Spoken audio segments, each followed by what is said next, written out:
Hello LEGO fans, it's Friday evening and feeling a bit buzzy. Just had a little bit of Ben & Jerry's banoffee pie ice cream.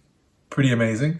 The dogs have just finally left the room after smelling us out during dinner. They were producing quite lovely smells this evening, I've got to say. Yeah, this evening worth talking about some LEGO sets that I think will be coming out on the 1st of August that have been officially released on the LEGO website. So I thought I'd talk you through some of the sets. So this release seems to be predominantly LEGO Star Wars based. There are 6 sets that will be coming out on the 1st of August. The main set that seems to be coming out is the YAVIN 4 Rebel base, which, as you can see from the pictures, is quite a nice minifigure sized model with quite a few minifigs in this set, with Luke Skywalker, Han Solo, C-3PO, R2-D2, Princess Leia, Chewbacca, of course, and then one of the Rebel leaders as well as the Y-Wing in minifigure size, which we've not had before. And some really cool play features with one of the observation towers that can rise and fall. But I think it's got the right size to be a good minifigure model and playable features. But also is quite good to be a display set. So for LEGO Star Wars fans, I think probably quite a positive one. The rest of the lineup, not personally quite as sure of. I know the 332nd Ahsoka Clone Trooper Battle Pack probably will be a bigger hit.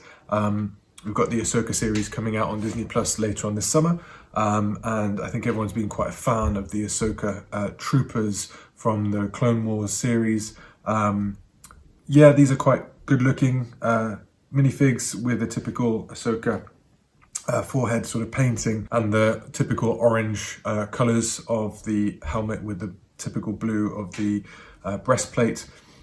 Another simple looking battle pack, one that a lot of collectors will be keen to expand their collection with.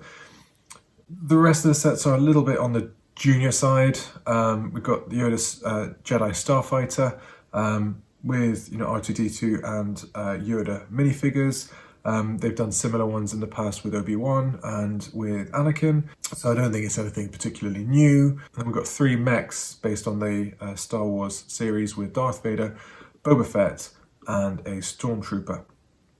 Nothing really to say from those. More mechs, personally not a fan.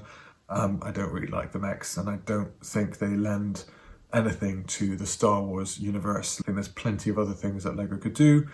But I know mechs are probably a little bit more popular with younger audiences. And finally, with the Star Wars sets, there'll be the LEGO Advent Calendar that they've recently released pictures of, which will be coming out in September. A little bit early for Christmas for my liking, but a good mix of minifigs in this set with Emperor Palpatine, Princess Leia, Omega from the Star Wars Bad Batch, which has been an excellent series, and a lot of other smaller pieces typical of the Star Wars Advent calendars, with the Naboo Starfighter, for example, their Ewok Village and Ewok minifig as well. I haven't personally had a LEGO Star Wars Advent calendar for a good 4 years, so probably not one that I'll be getting, and the prices do seem to be steadily increasing on those. Next up, I think the more interesting releases, which I think LEGO are really knocking these sets out really nicely, is again with LEGO Friends. We've had an amazing release with the Botanical Gardens, which I think is going to be a huge success. They've got 2 good looking ski, winter sports based sets here. Really good looking set. 3 minifigs. Or mini dolls, because it being the LEGO Friends set, with another little husky mini character, but really nice, I hope printed pieces rather than stickers, elements. Really cool looking slope with a lot of different trees on there, and again seemingly LEGO are pulling the diversity aspect of it with one of the figures who seems to be in the sort of wheelchair ski equivalent. But yeah, really good looking set. I like this one. And the other set that they're releasing based on LEGO Friends is the Igloo Holiday Adventure, with a really cool looking glass topped sort of igloo and a waterfall which is freezing over. Again with 3 mini dolls and some snow dogs. again, I think it would be a really good looking set if you're creating any kind of Lego winter villages. But again, really good set. I really like these ones from the Lego Friends set. I think they are really pulling them out of the bag. It'll be interesting to see where they go. I know they've been trying to gear away from Lego Friends being considered a sort of girls only series, but I think they're doing a really good job. So yeah, let's wait and see what else they come out with this series. In the city line, there is a passenger airplane. I think we've seen a lot of these before in lots of different iterations. So there'll be two new of the larger vehicles in the Technic series. First of all, a smaller Lamborghini then was previously released, this time with the Huracan, again with that vibrant green that Lamborghini is notorious for. Personally, Technic, not really something I'm overly keen on, but a reasonable looking set. And then we've got the Audi RSQ e-tron, so one of the Audi 4x4s. Bit different, this one, with a cool sort of off-road vehicle. But this one, interestingly, with some of the Lego Technic control features, making it essentially a little radio-controlled Lego car. Interesting concept for car, reasonable looking set, but again, Lego Technic. And let's not forget the typical advent calendar as well, with the Lego Friends advent calendar that'll be coming out. Little bit disappointing on this one. It does seem quite junior in terms of its target, but a lot of little animals and a couple of mini dolls on that set there, seemingly changing their color palette slightly, with a lot of these turquoise colors and reds rather than the usual pinks and teals and yellows that we tend to see. So with the Marvel sets, we've got 3 Marvel sets. We've got another small mech aimed for the 4+, with the Iron Man HULKBUSTER versus Thanos.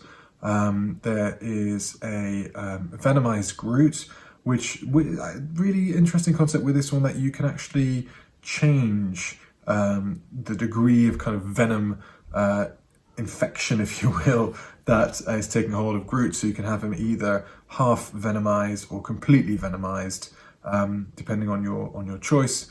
I think the Venomized Groot is pretty cool. I haven't yet made my Groot set, but I'm not sure I'd really have space to add a Venomized Groot next to standard Groot, if you will. And then we've got an Endgame final battle diorama with a nice round base, with the female Marvel heroes, with Captain Marvel, Shuri, Valkyrie, Wanda Maximoff, aka the Scarlet Witch, and Okoye from Black Panther.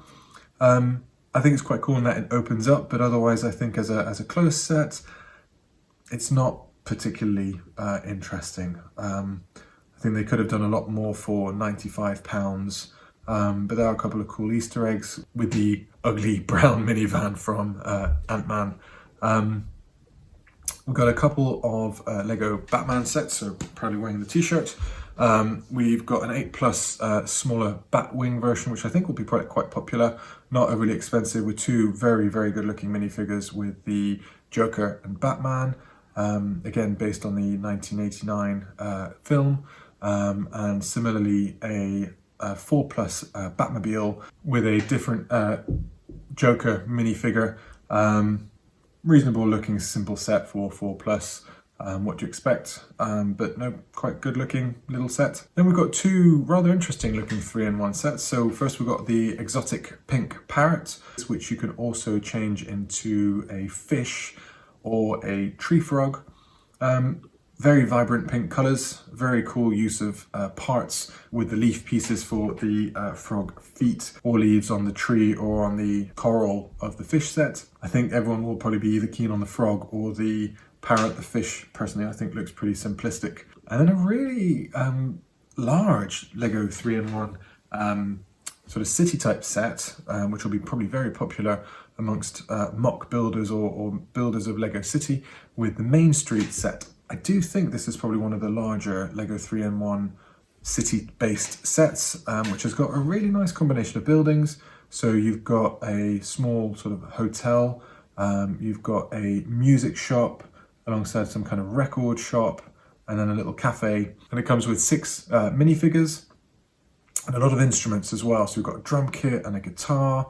We've got sort of a photographer's studio, and again, Lego pulling out the stops. We've got one of the characters in a wheelchair. Good looking set. I think though for a lot of people they'll be thinking it's quite empty in the back, so they'll probably want to modularize it to make it into more of a set that they can actually fit into their Lego city. So some interesting ideas I think coming out from the Lego 3-in-1, but I think the Main Street set is probably going to be the most popular out of those. And then we've got quite a few sets based on the video game series, and then we've got 4 sets based on the Sonic the Hedgehog themes, extending the run of those sets. And we've got another 5 sets based on Lego Donkey Kong / Super Mario. For the fans of those, I guess there's some appeal. I still love the games, but I don't think the idea of the Lego Super Mario has been as successful as Lego had hoped for.